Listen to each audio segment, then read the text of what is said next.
ডাক দে বলেন, মূর্তি রে, সারাদিন ভরে মেয়েটা তো কষ্ট করে, দুধের পেয়ালা নিয়ে তোর সামনে দাঁড়ায় আছে, দুধ কেন পান করিস না?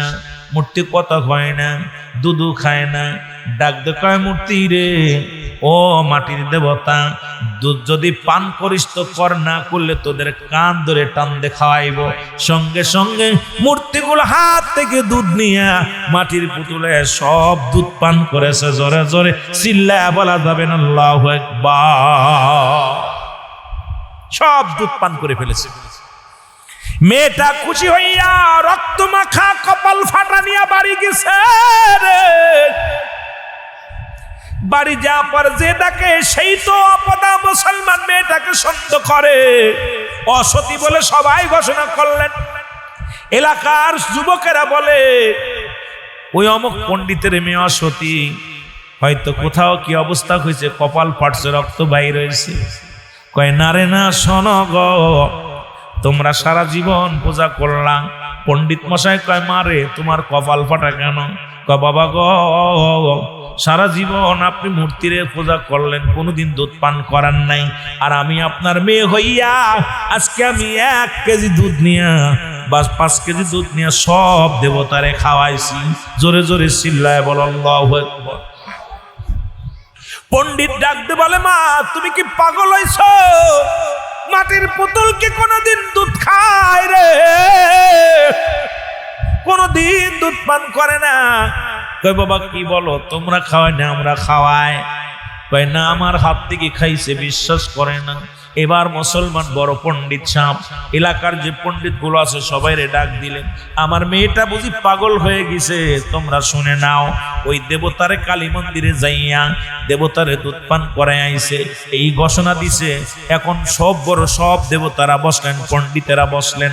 পণ্ডিতরা বসে বলে, মা তুমি মিথ্যা বলো না, তোমার ইজ্জত হরণ করছে কে বলো, তোমার সতীত্ব হরণ করছে কে বলো?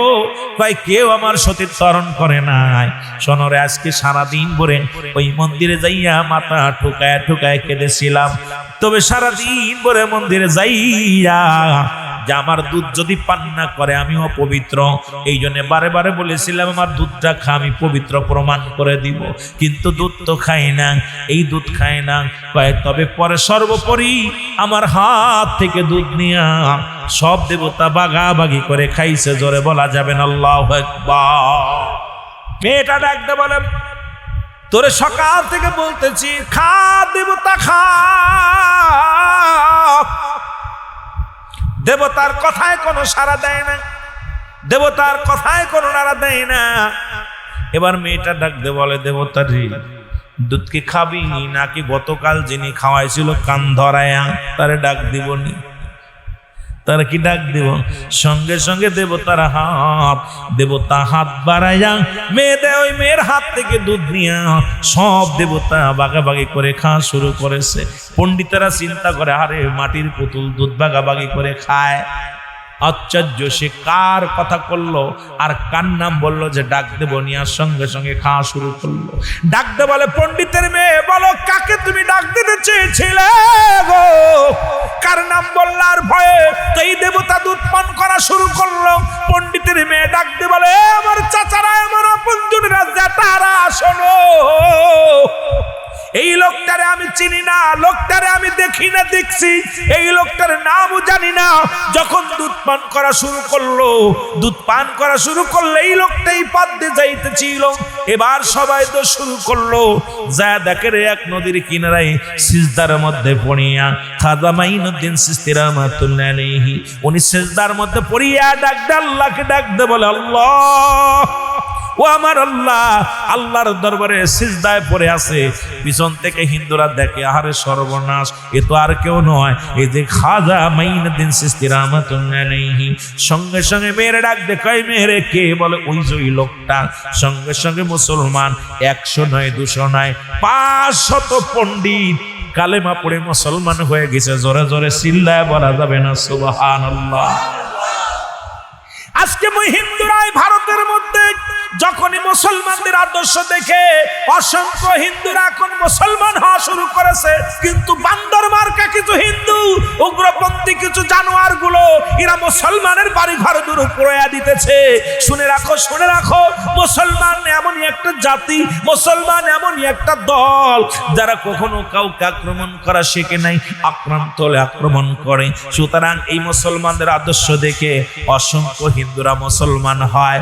এইটা দেখে তাদেরকে জোর করে হরেক মুসলমান, তাদেরকে কি বলা হচ্ছে, ওই তাদেরকে জোর করে জয় শ্রীরাম বলানো হচ্ছে। এই জন্য বহির্বিশ্বে যারা আছেন তাদের কাছে আমার দাবি, বাংলাদেশের যত নেতারা আছেন আর বয়ে থেকেন না, ঘুমায় থেকেন না, জাগতে হবে। মুসলমানদের রক্ত যদি জমিনের মধ্যে পড়ে আল্লাহর দরবারে কি জবাব দিবেন? আল্লাহর দরবারে জবাব দিতে পারবেন না। যদিও প্রতিশোধ না নিতে পারেন, প্রতিহাত না করতে পারেন, নীরবে চোখের পানি ছেড়ে কান্দেন আর বলেন, আল্লাহ আকাশ থেকে আবাবিল পাখি পাঠায়া দিয়ে আব্রা বাচ্চাকে সাইজ করেছিলা, আর একবার পাঠায়া দাও।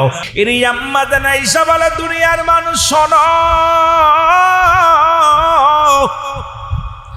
যারা ইউসুফ আলাইহিস সালামকে দেখে আঙ্গুল কেটে ফেলেছিলেন, ওই জামানার মানুষ যদি আমার হুজুরকে দেখতো, আমার নবীরে দেখতো, কাটতে কাটতে কলিজাটা কেটে ফেলতো, টের পাইতো না। যার চেহারা, যার রূপের কথা কি বলবো আমি আয়েশা।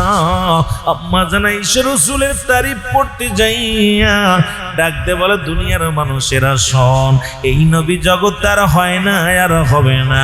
সেই নবীর উম্মত হয়ে আমরা খুশি না বেজার? রাসূল বলে, মায়াতি খায়রুল লাকুম, রাসূল বলে, উম্মতিরা রে, এই দুনিয়া থেকে আমি নবী বিদায় হয়ে গেলাম, এটা আমার উম্মতের জন্য কল্যাণ স্বরূপ। কারণ আমার উম্মত যদি কোনো ভালো কর্ম করে, আমি নবী প্রশংসা করি রওজা পাকে শুইয়া, কারণ আমার নবী শুয়ে আছে আমাদের থেকে অনেক দূরে। উম্মতিরা আজকে মাহফিল সাজাইছেন, নবী আমার ডাকতে বলে, পরওয়ারদিগার আলম আমার আল্লাহ, ওই অমুক গ্রামে অমুক জায়গা আমার উম্মতিরা জান্নাতের বাগান সাজাইছে। নবী অত্যন্ত খুশি হয়ে যায়। আবার যদি কোনো উম্মত গুনাহের কাজ করে, গুনাহ করে, রাসূল আমার মাপ চায় আল্লাহর দরবারে, ক্ষমা চায় আমার আল্লাহ, ওই চট্টগ্রামের অমুক জেলার অমুক গ্রামের মানুষগুলো অন্যায় করেছে, তুমি তারে মাফ করে দাও। এমন নবীর উম্মত হইয়া খুশি না বেজার? ওই 10 মুহররম হুসাইন রাদিয়াল্লাহু তাআলা শাহাদাত বরণ করলেন। এই আলোচনা লম্বা আলোচনা, বেশি দূর আগাতে পারবো না, তবে কিছু কথা বলে যাব। ও আমার মুসলমান বাবারা, দিলের কান্ডা লাগান শোনো। আল হাসান আল হুসাইন, রসুলের মুসলমান ছেলে, হাসান হুসাইনের মামা, এই 3 জন মিলে খেলা করেন। রসুল আইয়া দাঁড়ায় দাঁড়ায় দেখে, নবীজি দাঁড়ায় দাঁড়ায় দেখতেছিলেন খেলা করে হাসান হুসাইন। রসুল যখন আসলেন, হাসান কয়, না ঘোড়ার মধ্যে চড়ব। হুসাইন কয়, আমি ঘোড়ার মধ্যে চড়ব। আমার নবীজির সঙ্গে সঙ্গে ঘোড়া হইলেন। 2টি ভাই নবীর পিঠে চড়ে বসলেন। নবীজি এমনি বলেন, হাসান হুসাইন আমার, আমি নবী হাসান হুসাইনের। হাসান হুসাইনকে যারা ভালোবাসবে, আমি নবীর ভালোবাসা হয়ে যাবে। ও যুবক,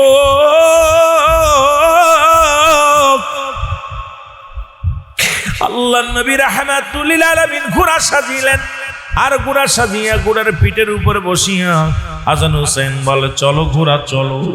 রসুল হামর হাঁটে, 2 ভাই রসুলের পিঠের উপরে। রসুল 2টি ভাইকে নিয়ে আদর করলেন, চুমা দিলেন। এমন সময় জিবরিল আমিন আসিয়া বলে, ইয়া রাসূলুল্লাহ, ইয়া হাবিবাল্লাহ, আপনি হাসান হুসাইনকে ভালোবাসেন, হাসান হুসাইন আপনাকে ভালোবাসে। তবে একটা দুঃসংবাদ, হাসান হুসাইন কিছুদিনের মধ্যেই দুনিয়ার মায়া ছেড়ে চলে যাবে। আমার রসুল বললেন, জিবরিল আমিন রে, আমি তোমার কাছে জানতে চাই, আমার হাসান হুসাইনের ইন্তেকালে সবচেয়ে কষ্ট পাবে কে? আমার রসুল বললেন, বলো পর। জিবরিল আমিন বলে, হুজুর, পৃথিবীর মধ্যে সবচেয়ে কষ্ট পাবে মা ফাতেমাতুজ জাহরা। ইয়া রাসূলুল্লাহ, ইয়া হাবিবাল্লাহ, কারণ সন্তানের কাঁধে বাবার লাশ, বাবার কাঁধে সন্তানের লাশ, মায়ের কাছে সন্তানের লাশ কত ভারী।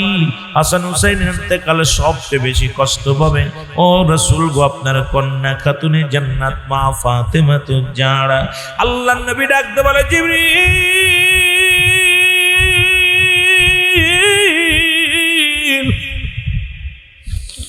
আমার কলিজার টুকরা সন্তান ইব্রাহিম যদি চলে যায়, এই যদি মারা যায়, সবচেয়ে বেশি কষ্ট পাবে কে আমি জানতে চাই।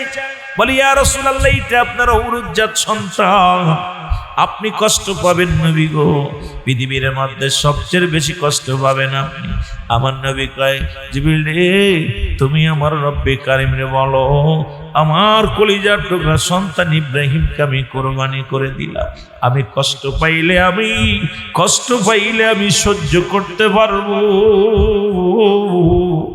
আমার মা, দুঃখিনী মা, খাতুনে জান্নাত মা ফাতেমাতুজ জাহরা জীবন ভরে শুধু কষ্ট করে গেল। আমার মা যদি সন্তান হারায় ফেলে রে, সবচেয়ে কষ্ট পাবে, আমি নবী সহ্য করতে পারবো না। সুতরাং আমার হাসান হুসাইনকে জিবরিলে যা বলো, আমার হাসান হুসাইনকে আমি নিয়ে রাখতে চাই, আমার কলিজার টুকরা সন্তানকে আমি কোরবানি করে দিলাম। বাবার রাসূল হাসান হুসাইনকে কত ভালোবাসতেন, নিজের কলিজার টুকরা সন্তানকে ত্যাগ করলেন, আর হাসান হুসাইনকে দুই বুকের মধ্যে টান দিয়ে বুকের মধ্যে লাগাইলেন। জোরে জোরে চিল্লায় বলা যাবে না মারহাবা। এ দুনিয়ার মুসলমান,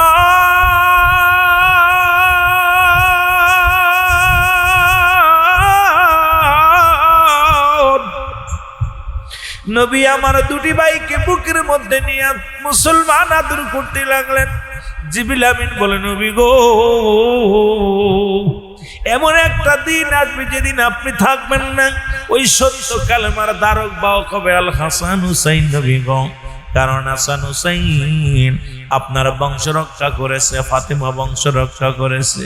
ও মুসলমান, ফাতেমা শব্দের অর্থই তো রক্ষাকারী, ওই বংশ রক্ষাকারী যেটা বলতেছিলাম। মুসলমান বাবারা, হাসান হুসাইনকে মুসলমান বুকের মধ্যে নিয়ে নবী যখন আদর করতেছিলেন, এমন সময় জিবরিল আমিন বলে, হুজুর, এমন একটা দিন আসবে যেদিন এই সত্য বলার কারণে ইসলামের দাওয়াত দিতে যাইয়া আপনার হুসাইন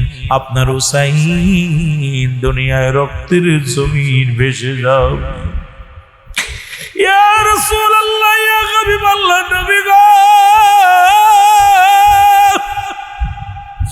আপনার বিদায়ের পরে এমন একটা দিন আসবে, আপনার হাসানকে দুনিয়ার মধ্যে যে কসিমকে নানু নানু বলে ডাক দেয়, ওই মুখের মধ্যে জহর পান করে বিদায় করে দিবেন। আল্লাহর নবী যে মুখের দিকে তাকাইলেন, হাসান দাদি আল্লাহ তাআলাকে বুকের মধ্যে নিয়ে টান দিয়া কয়, নানু ভাই,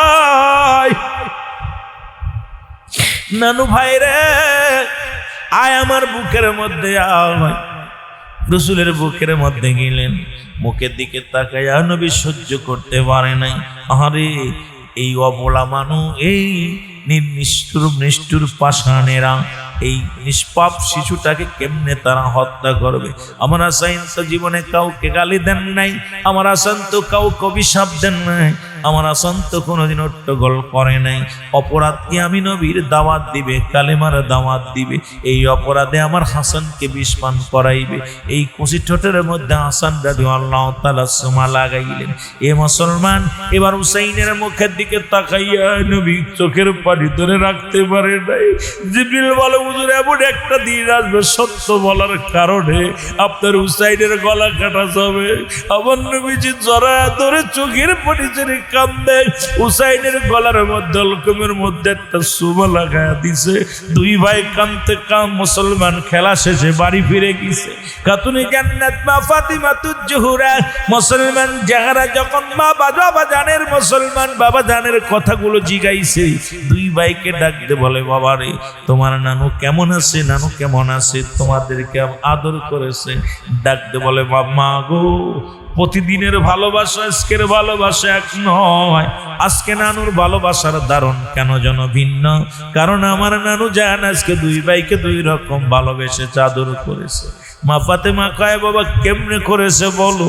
বলে, বাবা গো, মা গো, ও আমার আব্বা জান, আমার আম্মি জান, আমি হাসান বলতেছি, আমার আব্বা জান আমার বুকের মধ্যে নিয়ে আমার এই ঠোঁটের মধ্যে একটা সুমা লাগায় দিছে। হুসাইন বলে নানু ভাই, আমার নানু ভাই আমার মুখের আমার গলার মধ্যে একটা চুমা লাগায় দিছে। জোরে জোরে চিল্লায় বলা যাবেন আল্লাহু আকবার। মা ফাতেমা ডাকতে বলে হুসাইন,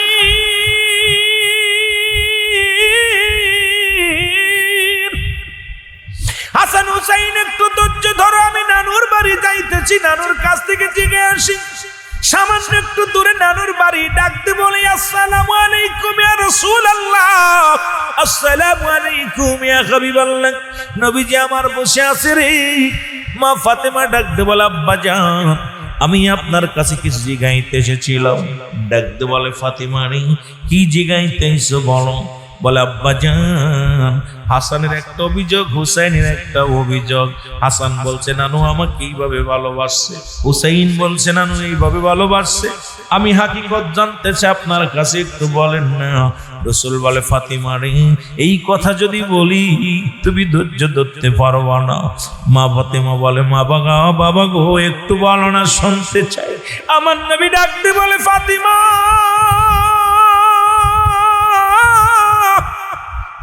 আমি নবী যখন দুনিয়ার মধ্যে থাকবো না রে, আমার হাসান হুসাইন গোটা বিশ্বের দাওয়াত দিবে, গোটা বিশ্বের খেলা মুসলমান ইসলামের দায়িত্ব পাবে, গোটা মুসলিম মিল্লাতের দাওয়াত দিবে।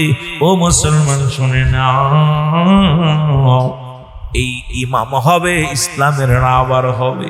কিন্তু আমাকে জিবরিল আমিন যা শোনাইছি, তোমাকে যদি বলি রে ফাতেমা তুমিও কষ্ট পাবে। বলে বাবা জান একটু জানতে চাই হাকিকতটা।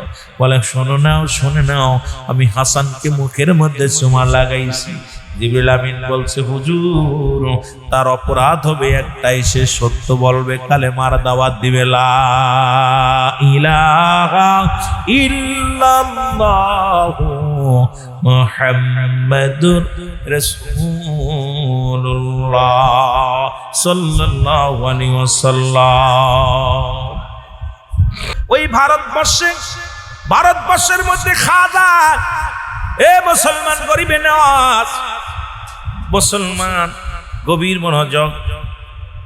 উনি কি করলেন? খাজা মাইনুদ্দিন চিশতি রাহমাতুল্লাহ আলাইহি, যেখানে আজকে মুসলমানদের নির্যাতন করা হয়, সেই রাজ্যের কিছু কথা বলে আমার আলোচনায় মূলধারায় ফিরে আসবো। হাসান হুসাইনকে চুমা দিলেন, মনে রাখবেন, যাতে ভুলে গেলে আপনাদের লস হবে, কারণ অনেক লম্বা আলোচনা, অনেক সংক্ষিপ্ত করা লাগবে, শুধু বলে যায় খাজা, ও বাবা খাজা বাবা কেমন ভাবে ইসলামের দাওয়াত দিলেন। খাজা শব্দের অর্থ সম্মান, ভান্ডার শব্দের অর্থ মুসলমান, দয়া, বাবা শব্দের অর্থ মুসলমান। ওই মুসলমান শুনে না, সম্মানিত ব্যক্তি খাজা বাবা।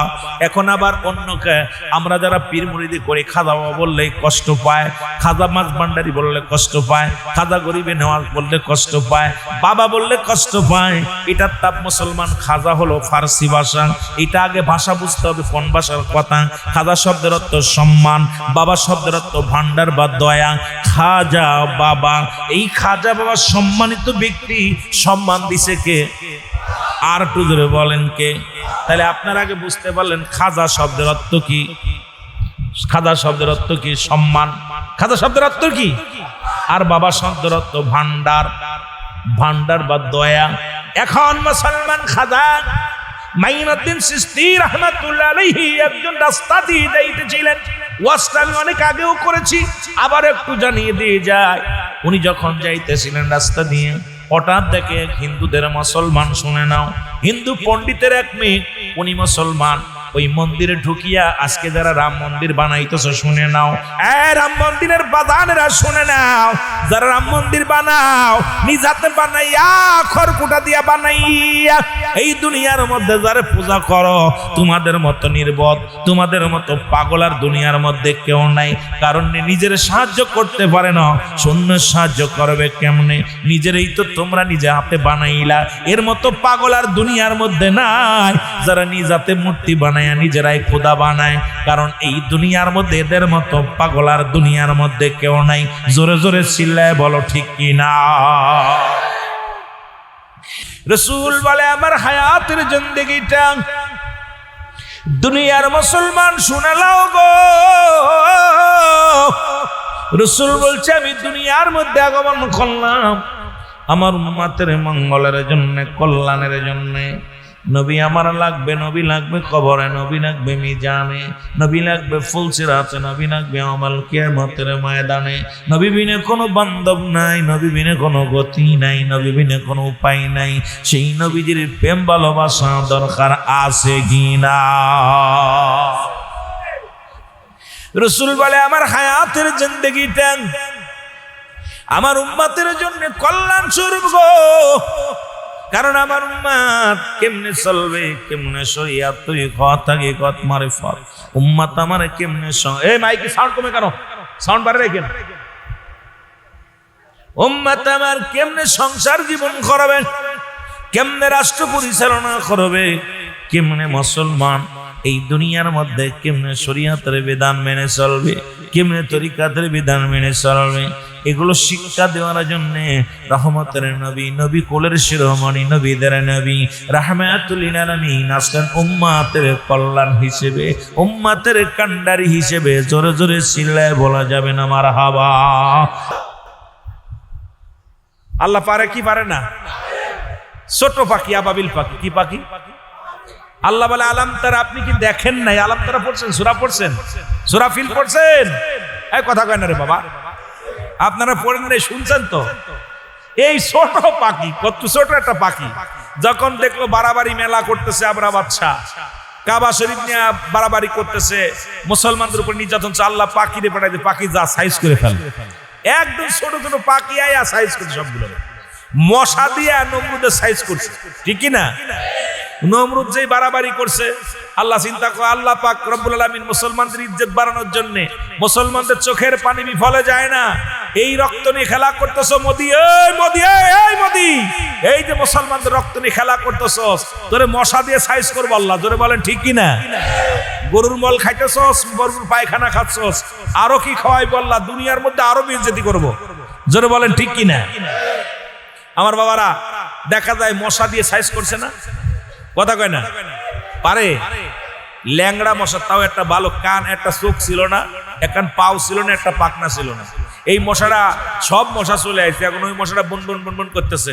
আল্লাহ করছে, আল্লাহ করছে কিরা পাশে পড়ে, আল্লাহ আমার তো একখান পাও নাই, আমার তো একটা চোখ নাই, আমার একটা ডানা নাই, আমার তুমি পাঠাইলা, আমার মনে বড় শখ নমরুদের সাইজ করবো।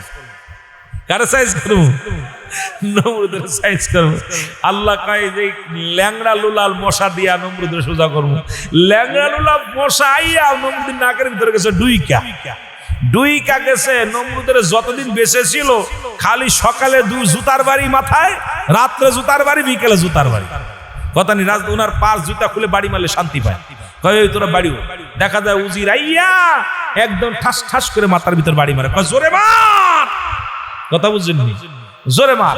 যেই মাথার ভিতর বাড়ি মারে, যেই জোরে এক বাড়ি মারছে, মাথা গেছে ফাইটা, যেই ফাইটা গেছে মশাটা উড়ে চলে গেছে। দেখে একটা ল্যাংড়া মশা, তার পাও এক কান নাই, সবার কা আপনার পাখনো এক কান নাই। আল্লাহু আকবার বলেন না? চোখ একটা নাই, দুইটা চোখের একটা চোখ আছে। এই ল্যাংড়া মশা সাইজ করছে নমরুদের।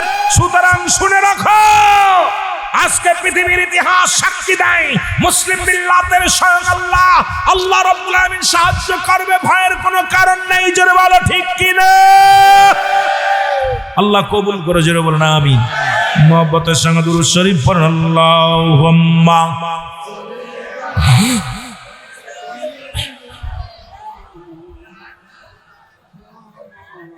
ওয়ালা আলি সাইয়্যিদিনা।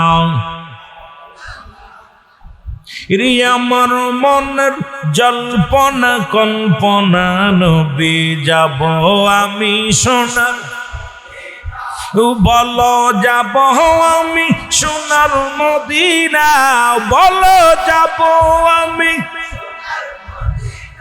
আমার মনের জল্পনা কল্পনা, নবী যাব আমি সোনার, জোরে জোরে যাব আমি, আয় হায় যাব আমি। আমার মনের জল্পনা কল্পনা, নবী যাব আমি সোনা, এই নবীজিকেও ভালোবাসি, মনটাই আমার অনেক খুশি। নবীজিকেও ভালোবাসি, মন এর নবীজিকেও ভালোবেসে তৃপ্তি মেটে না। বলো নবীজিকেও ভালোবেসে না গো যাব আমি সোনা, বলো যাব আমি আমার মনের জল্পনা কল্পনা। নবী যাব আমি সোনা, নবীর প্রেমে এত জাদু ডাকিলে মনে হয় মধু। নবীর প্রেমে এত জাদু ডাকি এই মধু কোথাও মেলে না। বলো এই মধু কোথাও মেলে না। না গো যাব আমি সোনা, বলো যাব আমি সোনার মদিনায়। বলো যাব আমি আমার মনের জল্পনা কল্পনা। নবী যাব আমি সোনা, বলো যাব আমি এ দুনিয়ার মুসলমান।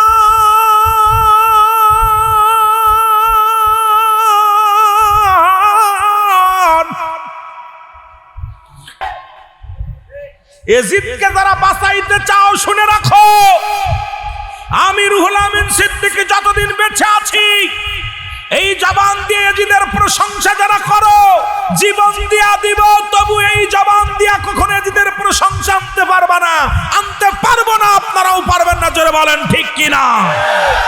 একজন খুনি, মাতাল, লম্পট, লুচ্ছা তার প্রশংসা করে যারা, ওদের গুড়া গুড়ান 14 পুরুষ এজিদের রক্তের সাথে কালেকশন আছে। জোরে বলেন ঠিক কিনা? কথা কন ঠিক কিনা? আমাদের দেশে একজন নাম ছিল মীর জাফর। নাম কি বলেন? এই নামটা কেউ রাখে? জাফর ইকবাল রাখে, জাফর মোল্লা রাখে, মীর জাফর কেউ রাখে? এই নামটা ভালো না? কেন রাখে না? রাখেন না কেন? আজ পর্যন্ত শুনছেন নি কেউ নাম মীর জাফর রাখছে? ওই জাফর মোল্লা রাখবে না, জাফর ইকবাল রাখবে না, জাফর শেখ রাখবে, জাফর মোল্লা, জাফর শেখ, জাফর পরামানিক, কিন্তু মীর জাফর কেউ বলে না। জোরে বলেন ঠিক কিনা? এই নামটা ভালো না, আমরা সবাই জানি এই নামটা মুনাফিকি নাম। জোরে বলেন ঠিক কিনা? চক্রান্ত নাম। এই নামের ভিতরে কিছু চক্রান্ত আছে। এই নামটা শুনলেই মন বলে, যেই বলে মীর জাফর মনে হয় বাংলার বিশ্বাসঘাতক। জোরে বলেন ঠিক কিনা?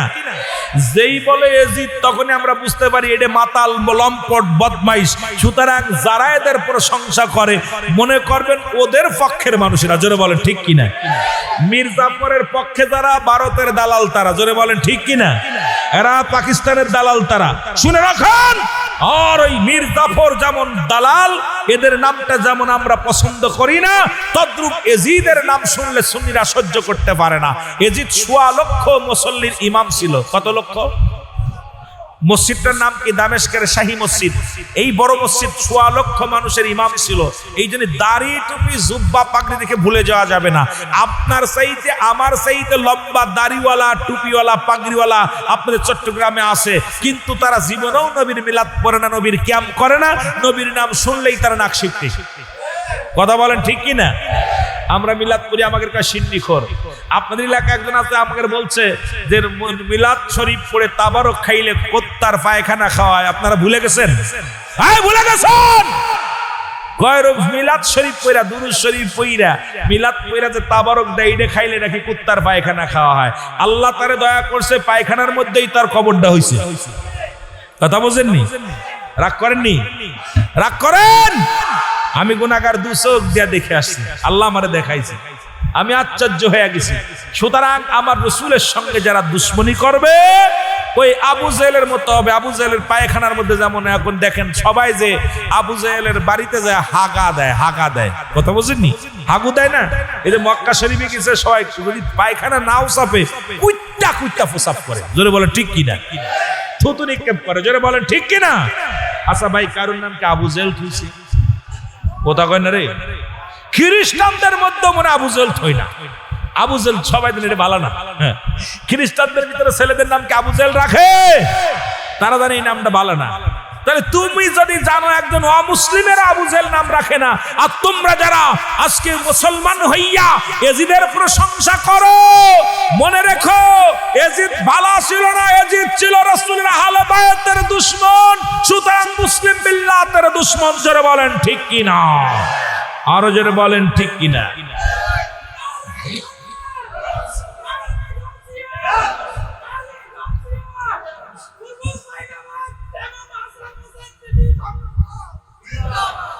আজি রক্তে মাখা সোনার জমিন, আজি রক্তে মাখা সোনার জমিন, শুনেছি কানে, ভুলি নাই হুসাইন আমরা তোমারে, বলো ভুলি নাই হুসাইন আমরা তোমারে, বলো ভুলি নাই।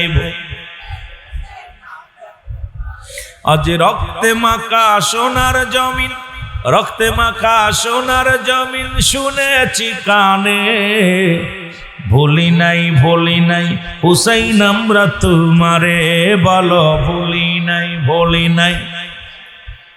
হুসাইন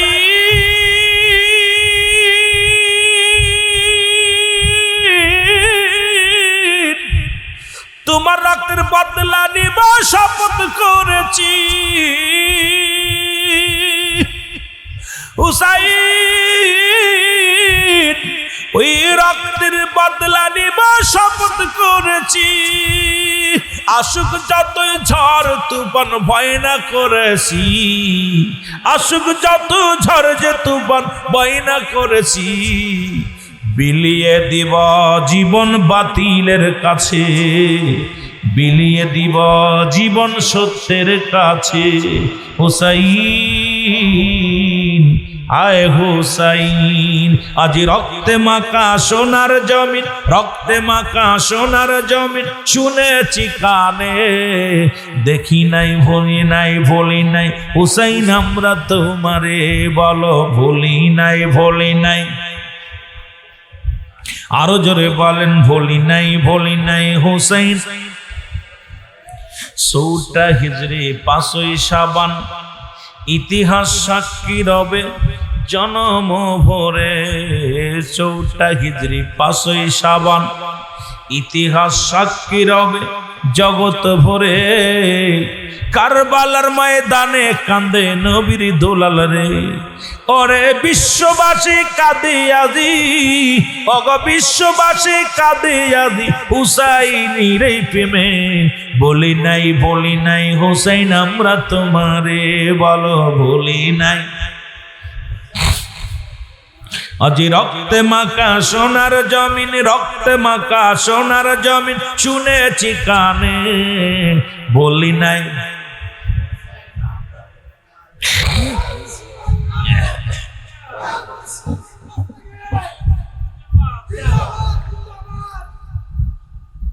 চট্টগ্রামের মানুষ যদি আহলে সুন্নাত ওয়াল জামাত কয় জিন্দাবাদ 2 জনে, নারায়ে তাকবীর কইছে 3 জনে, আহা দুঃখজনক কথা।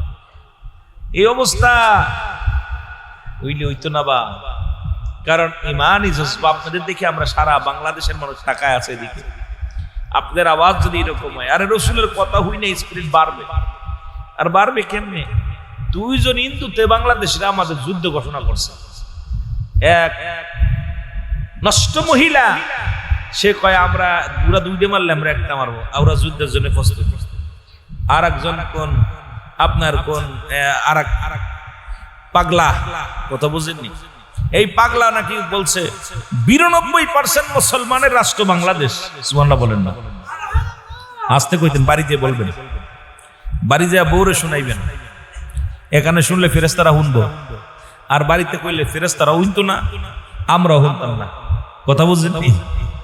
বিবিরে শোনাইবেন, কথা বোঝেননি? বউ বলেন না বিবি বলেন? একটা বললেই হলো, বিবি আর বউ, গিন্নি একটা হলেই হলো। এটার কানে কানে কইবেন। রুল আমি সিদ্দিকী তো ওয়াজ করার সময় সুবহানাল্লাহ কইতে বলছিল, বলি নাই, এখন মনে পড়ছে আমি সুবহানাল্লাহ বলি, তুমি শোনো। কথা বুঝছেন? এখন এ আর একটা হরিদাস পাল নাকি, হরিদাস পাল কোথায় আইছে, সে নাকি আজকে আবার আমার দেশের কয়েক পাগল এমপি আছে, পাগল এমপি কয় ওরা মন্দির বানাইছে, আমরা এই বানাইলে দোষকে, আমরা মসজিদ ও কি জানে ইতিহাস কি পড়ছে? হিন্দুদের পুরা 14 পুরুষ হিন্দু ছিল। হিন্দুদের আগে আমার বাংলাদেশে ছিল বৌদ্ধ, এই বৌদ্ধদের পরে আসলো হিন্দু, হিন্দুদের পরে আসলো মুসলিম। সুতরাং ইতিহাসই তো জানে না, ইতিহাসটা বদলেছে। কয় ওরা আসছে, হিন্দুরা আসছে, হিন্দুদের থেকে আমি আসি। তোর বাপদাদা হিন্দু থাকলে থাকতে পারে, আমাদের বাপদাদা হিন্দু ছিল না। সুতরাং আমরা রসুলের সৈনিক, হাসান হুসাইনের সৈনিক। আমরা কখনো বাতিলের কাছে মাথা নত করতে রাজি নয়। জোরে বলেন ঠিক কিনা? হয়তো ক্ষমতা জোরে জেলে দিবা দাও, ফাঁসি দিবা দাও, মৃত্যুদণ্ড দিবা দাও, দুঃখ নাই, তবুও বাতিলের কাছে মাথা নত আমরা করব না। জোরে বলেন ঠিক কিনা? এই যে এরা আওয়াজ দিবেন, আরে গোরগোবিন্দ দালান ভাঙছিল, শাহজালাল ইয়ামানি তাকবীর দিছিল, নারায়ে তাকবীর আল্লাহু আকবার, নারায়ে রিসালাত ইয়া রাসূলুল্লাহ। এই তাকবীরটা যখন দিছে, গোরগোবিন্দ দালান থরথর করে কাঁপা শুরু করছে, মন্দিরগুলো ভেঙে পড়ে গেছে। ঘুষি মেরে ভাঙা লাগে নাই, বোমা মেরে ভাঙা লাগে নাই। এই জজবা যেই কইছে নারায়ে রিসালাত ইয়া রাসূলুল্লাহ, সঙ্গে সঙ্গে মূর্তিগুলো ভাঙা গেছে। সুতরাং এই আওয়াজ এখান থেকে উঠবে, আর ওই কোথায় আপনার ওই গায়বান্ধা যে লাগবে। জোরে বলেন ঠিক কিনা? এর মধ্যে আরে কেমনে সাহস?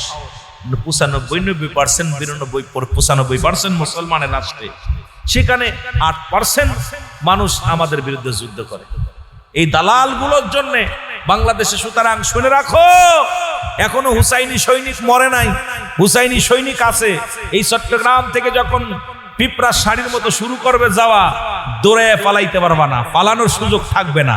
কারণ আমরা হুসাইনি সৈনিক, আমাদের রক্তে রাসূলের ভালোবাসা, আমাদের রক্তে হাসান হুসাইনের ভালোবাসা, আমাদের রক্তে ওলি প্রেমিক রয়েছে, ওলিদের রক্ত রয়েছে। সুতরাং আমাদের সাথে গাদ্দাবি করো না। জোরে বলেন ঠিক কিনা? কষ্ট পাচ্ছেন? আমি দেখা মানে এই যে বাংলাদেশে কত মাজার গুলো ভাঙলো। আজকে দেখলাম রাতের অন্ধকারে ভারতে অসংখ্য মসজিদগুলো ঘুরিয়ে দিতেছে, মা বোনদের পর্দা টানাটানি করতেছে, মা বোনদের মুসলমানদের নারীদেরকে তাদের ইজ্জত হরণ করতেছে। একটা মানুষের বিবৃতি নাই।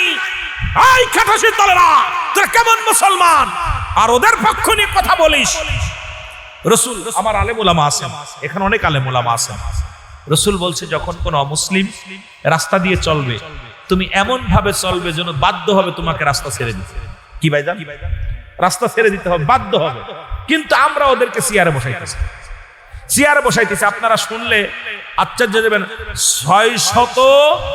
650 থানার মধ্যে 650 থানার মধ্যে 518 জন হলো, 528 জন হলো, 28 জন হলো হিন্দু। ওসি হলো 528 জন, আর 118 জন হলো মুসলমান।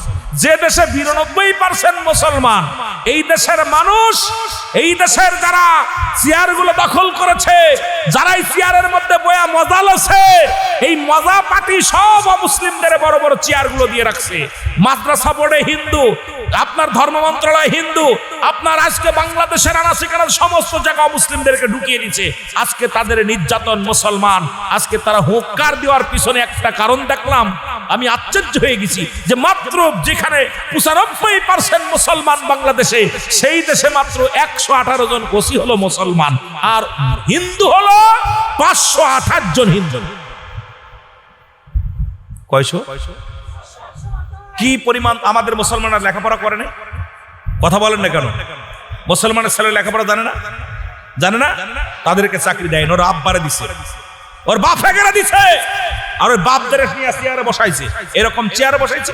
এখন চেয়ারের পর ঠ্যাঙ্গের পর ঠ্যাং থুয়ে মুসলমানদের নির্যাতিত করতেছে, মুসলমানদের নির্যাতন চালাইতেছে, মুসলিম মিল্লাতের বাড়ি ঘর পুরাইতেছে, মুসলমানদের নামাজে বাধা দিতেছে, মুসলমানদের বিরুদ্ধে জিহাদ ঘোষণা করে, মুসলমানদেরকে বলে আমরা আলাদা একটা উপদেশ চাই। এই সাহসটা কোথায় পায়? এটা গোরগোবিন্দর জামানা নয়, এটা হুসাইনি সৈনিক, শাহজালালের জমিন, শাহপরানের জমিন, শাহ মখদুমের জমিন, বাইজিদের জমিন, এই জমা মুসলমান ভান্ডারিয়া দরবারের জমিন। এই জমিনের মধ্যে মুসলমানেরা জামিয়ার জমিন, এই জমিনের মধ্যে কোন মস্তানি চলবে না। জোরে বলেন ঠিক কিনা? এই জমিনের মধ্যে ভণ্ডামি চলবে না। অসংখ্য আল্লাহর ওলিরা এই দেশে আসছে। আমি নিজেকে কন্ট্রোল করতে পারি না যে আমার দেশে একটা কারবালা চলতেছে, আমার বিবেক বলতেছে এখান থেকে ঈমান নিয়ে কবর যেতে পারবো কি পারবো না বলতে পারি না। মহব্বতে জোরে বলেন আল্লাহু আকবার। জাগো সুন্নি মুসলমান, জাগো সুন্নি মুসলমান, ময়দানেতে প্রমাণ হবে তোমার আছেন ঈমান। জাগো সুন্নি মুসলমান, জাগো। কোথায় প্রমাণ হবে? যারা বলেন কোথায়? ময়দানে প্রমাণ হবে। সারা বিশ্বে অমুসলিমেরা মুসলমানদের নির্যাতন করে, আর আমার দেশের মুসলমানের ওদের পাটা সব পাশ আটে। আমার দেশের এমপি মন্ত্রীরা পাশ আটতেছে, আমার দেশের বড় বড় রাঘব বলগুলো পাশ আটতেছে। এসব দুঃখজনক। হয়তো আমার উপরে আক্রমণ হবে, আমাকে হয়তো আমার বিরুদ্ধে মামলা হবে, দুঃখ নাই।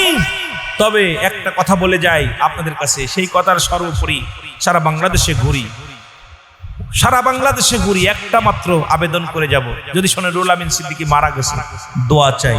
বাঁচতে চাই না, ঈমান নিয়ে যেন মরতে চাই, তো বাতিলের কাছে যেন মাথা নত না করি। জোরে বলেন আল্লাহু আকবার। মুহাব্বতের সঙ্গে দুরূদ শরীফ পড়ুন। আল্লাহুম্মা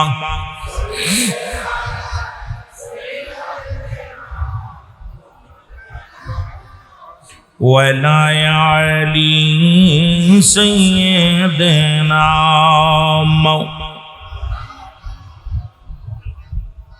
এ মুসলমান, কথাগুলো বললে অনেক কথা এসে যায়। ওয়াজ রাখলাম কোথায় মনে রাখবেন, ভুলে যাবেন না। খাজা মাইনুদ্দিন চিশতি রাহমাতুল্লাহ আলাইহি, উনি যখন যাইতেছিলেন তাকে এক প্রহরীর মেয়ে, ওই হিন্দু যারা পণ্ডিত বলা হয়, পণ্ডিতের মায়া, ওই মন্দিরের মধ্যে ঢুইকা বিশাল 10 হাত দুর্গা বানানো রয়েছে, এর সামনে নিয়া দুধের পেয়ালা নিয়া আমার বাজানেরা শুনে নাও, ডাক দে বলে, বড় মূর্তি খাও, মেজ মূর্তি খাও, ছোট ভগবান খাও। ভগবানরে দিতেছে, ভগবান খাও, ভগবান খাও। কিন্তু একটাও মুখ নাড়ে না, একটাও কথা বলে না। উনি ডাক দে বলে, খা, আজকে যদি না খাও তাহলে আমি আজকে আমি মনে করবো আমি সতীর্থ নয়, এই জন্য আমার তা তুমি গ্রহণ করতেছো না। কিন্তু সারাদিন পরে কান্দার ঠুকায়, মাথা ঠুকায়া মন্দিরে যাইয়া, খাজা ও সলমান শুনে নাও, মন্দিরে যাইয়া হিন্দু পণ্ডিতের মাইয়া মাথা ঠুকাইয়া রক্ত ঝরাইয়া ফেললেন। কিন্তু মন্দিরের যাইয়া যত ঠুকাক না কেন, ছোট ভগবান কথা কয় না, মেজ ভগবান কথা কয় না, সেজ ভগবান কথা কয় না, বড় ভগবান কথা কয় না। ডাকতে বলে, ভগবান রে, যদি আমার এই দুধটুকু পান না করো, আমি আজকে মাথা ঠোকায় মারা যাব। এই রাস্তা দিয়ে যাইতেছিলেন খাজা। গো মুসলমান শুনে নাও, গরিবে নওয়াজ, এই রাস্তা দিয়ে যখন যাইতেছিলেন, হঠাৎ মূর্তির ভিতরে দিকে দেখে রে, মন্দিরের ভিতরে থেকে কান্নার আওয়াজ শোনা যায়। এবার দরজায় উকি মেরে দেখে একটা মেয়ে, তার মাথা ফাটাইয়া রক্ত জড়াইতেছে। ডাকতে বলে, বারে তুমি কেন মাথা ফাটাইয়া রক্ত জড়াইতেছ? কয়, হুজুর আপনি দাড়িওয়ালা টুপিওয়ালা, আপনার কাছে কি বলবো? আমি আমার বাবা জানের কাছ থেকে এসেছি, আমার কিছু নেওয়ার জন্য, দয়া নেওয়ার জন্য সকাল থেকে দুধ নিয়ে বসে আছি। একটা বন্ধু, একটা ভগবানও খায় না। ছোট ভগবানরে দিলাম খায় না, মেজ ভগবানরে দিলাম খায় না, সেজ ভগবানরে দিলাম খায় না, বড়ডারে দিলাম খায় না। এই জন্য আমি মাথা পাঠাইতেছি, যদি দুধ না পান করে আমি নিজেকে আমি শেষ করে দিব। জোরে জোরে চিল্লায় বল আল্লাহু আকবার। নিজে আমি শেষ করে দিব। খাজা মুসলমান শুনে নাও, গরিবি নেওয়া জন্য কি করলেন বাবা শুনে নাও।